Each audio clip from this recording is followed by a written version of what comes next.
Russian researchers in the late 1940s kept 5 people awake for 15 days using an experimental gas-based stimulant. They were kept in a sealed environment to carefully monitor their oxygen intake so that the gas did not kill them, since it was toxic in high concentrations. This was before closed-circuit cameras, so they had only microphones and 5-inch thick glass porthole-sized windows into the chamber to monitor them. The chamber was stocked with books, cots to sleep on but no bedding, running water and toilet, and enough dried food to last all 5 for over a month. The test subjects were political prisoners deemed enemies of the state during World War II. Everything was fine for the first 5 days. The subjects hardly complained, having been promised falsely that they would be freed if they submitted to the test and did not sleep for 30 days. Their conversations and activities were monitored, and it was noted that they continued to talk about increasingly traumatic incidents in their past. And the general tone of their conversations took on a darker aspect after the 4-day mark. After 5 days, they started to complain about the circumstances and events that led them to where they were, and started to demonstrate severe paranoia. They stopped talking to each other and began alternately whispering to the microphones and one-way mirrored portholes. Oddly, they all seemed to think they could win the trust of their experimenters by turning over their comrades, the other subjects, in captivity with them. At first, the researchers suspected that this was an effect of the gas itself. After 9 days, the first of them started screaming. He ran the length of the chamber, repeatedly yelling at the top of his lungs for 3 hours straight.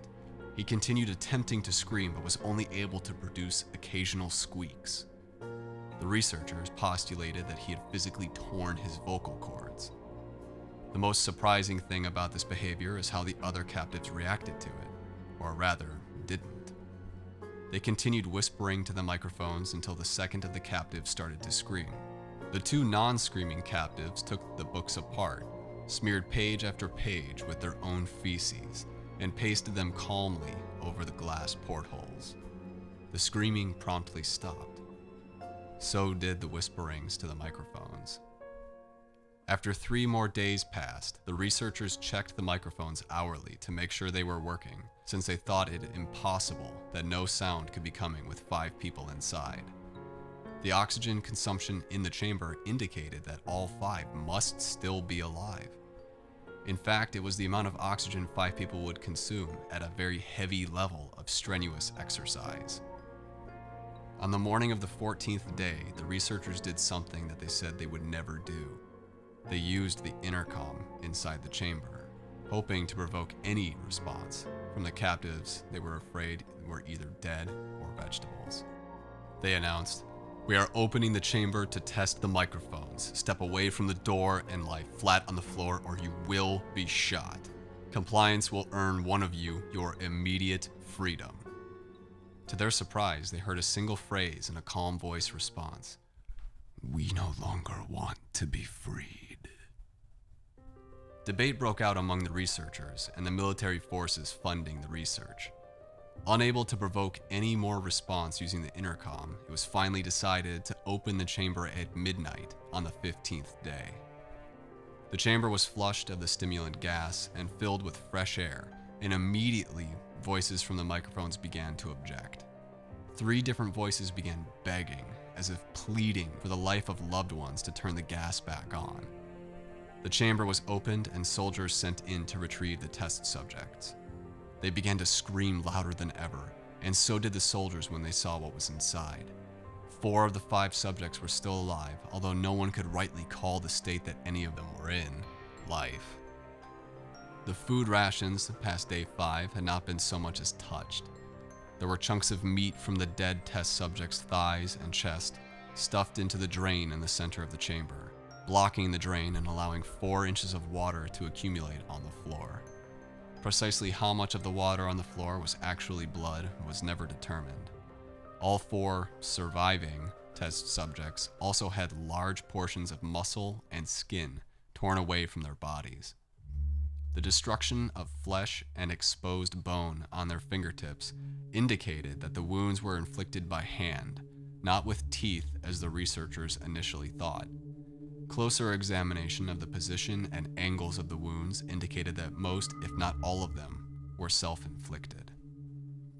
The abdominal organs below the rib cage of all 4 test subjects had been removed. While the heart, lungs, and diaphragm remained in place, the skin and most of the muscles attached to the ribs had been ripped off, exposing the lungs through the rib cage. All the blood vessels and organs remained intact. They had just been taken out and laid on the floor, fanning out around the eviscerated but still living bodies of the subjects. The digestive tract of all 4 could be seen to be working, digesting food. It quickly became apparent that what they were digesting was their own flesh that they had ripped off and eaten over the course of days. Most of the soldiers were Russian special operatives at the facility, but still many had refused to return to the chamber to remove the test subjects. They continued to scream to be left in the chamber and alternately begged and demanded that the gas be turned back on, lest they fall asleep. To everyone's surprise, the test subjects put up a fierce fight in the process of being removed from the chamber. One of the Russian soldiers died from having his throat ripped out. Another was gravely injured by having his testicles ripped off and an artery in his leg severed by one of the subject's teeth. Another 5 of the soldiers lost their lives, if you count ones that committed suicide in the weeks following the incident. In the struggle, one of the 4 living subjects had his spleen ruptured and he bled out almost immediately. The medical researchers attempted to sedate him, but this proved impossible. He was injected with more than 10 times the human dose of a morphine derivative and still fought like a cornered animal, breaking the ribs and arm of one doctor.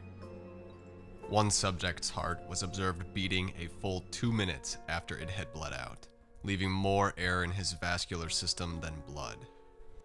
Even after it stopped, he continued to scream and flail for another 3 minutes, struggling to attack anyone in reach, and just repeating the word, "more," over and over, weaker and weaker, until he finally fell silent.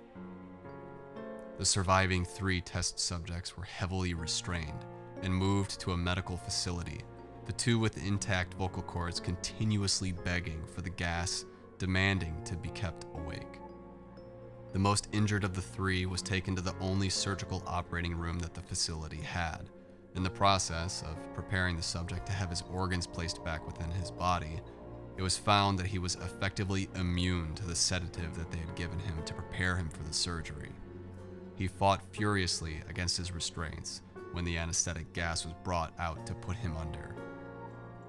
He managed to tear most of the way through a 4-inch wide leather strap on one wrist, even through the weight of a 200-pound soldier holding that wrist as well. It took only a little more anesthetic than normal to put him under, and in the instant his eyelids fluttered and closed, his heart stopped. In the autopsy of the test subject that died on the operating table, it was found that his blood had triple the normal level of oxygen. His muscles that were still attached to his skeleton were badly torn, and he had broken 9 bones in his struggle to not be subdued. Most of them were from the force of his own muscles. The second survivor had been the first of the group of 5 to start screaming. His vocal cords destroyed, he was unable to beg or object to surgery, and he only reacted by shaking his head violently in disapproval when the anesthetic gas was brought near him. He shook his head yes when someone suggested reluctantly they try the surgery without anesthetic, and did not react for the entire 6-hour procedure of replacing his abdominal organs and attempting to cover them with what remained of his skin. The surgeon presiding stated repeatedly that it should be medically impossible for the patient to still be alive. One terrified nurse assisting the surgery stated that she had seen the patient's mouth curl into a smile several times whenever his eyes met hers. When the surgery ended, the subject looked at the surgeon and began to wheeze loudly, attempting to talk while struggling. Assuming this must be something of drastic importance, the surgeon had a pen and pad fetched so that the patient could write his message. It was simple. Keep cutting. The other 2 test subjects were given the same surgery, both without anesthetic as well. although they had to be injected with a paralytic for the duration of the operation. The surgeon found it impossible to perform the operation while the patients laughed continuously. Once paralyzed, the subjects could only follow the attending researchers with their eyes. The paralytic cleared their system in an abnormally short period of time, and they were soon trying to escape their bonds. The moment they could speak, they were again asking for the stimulant gas. The researchers tried asking why they had injured themselves, why they had ripped out their own guts, and why they wanted to be given the gas again. Only one response was ever given: "I must remain awake." All 3 test subjects' restraints were reinforced, and they were placed back into the chamber awaiting determination as to what should be done with them. The researchers, facing the wrath of their military benefactors for having failed the stated goals of their project, considered euthanizing the surviving subjects. The commanding officer, an ex-KGB, instead saw potential and wanted to see what would happen if they were put back on the gas. The researchers strongly objected, but were overruled. In preparation for being sealed in the chamber again, the subjects were connected to an EEG monitor and had their restraints padded for long-term confinement. To everyone's surprise, all 3 stopped struggling the moment it was let slip that they were going back on the gas. It was obvious that at this point, all 3 were putting up a great struggle to stay awake. One of the subjects that could speak was humming loudly and continuously. The mute subject was straining his legs against the leather bonds with all his might, first left, then right, then left again for something to focus on. The remaining subject was holding his head off his pillow and blinking rapidly. Having been the first to be wired for EEG, most of the researchers were monitoring his brainwaves in surprise. They were normal most of the time, but sometimes flatlined inexplicably. It looked as if he were repeatedly suffering brain death before returning to normal. As they focused on paper scrolling out of the brainwave monitor, only one nurse saw his eyes slip shut at the same moment his head hit the pillow.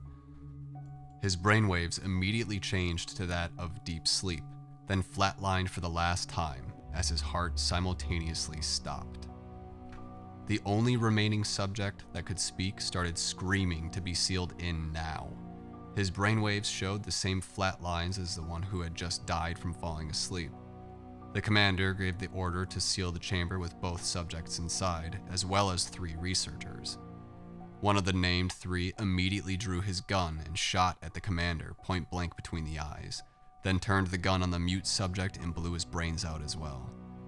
He pointed his gun at the remaining subject, still restrained to a bed as the remaining members of the medical and research team fled the room. "I won't be locked in here with these things. Not with you," he screamed at the man strapped to the table. "What are you?" he demanded. "I must know." "Have you forgotten so easily?" the subject asked. "We are you. We are the madness that lurks within you all, begging to be free at every moment in your deepest animal mind. We are what you hide from in your beds every night. We are what you sedate into silence and paralysis when you go to the nocturnal haven where we cannot tread." The researcher paused, then aimed at the subject's heart and fired. The EEG flatlined as the subject weakly choked out, "So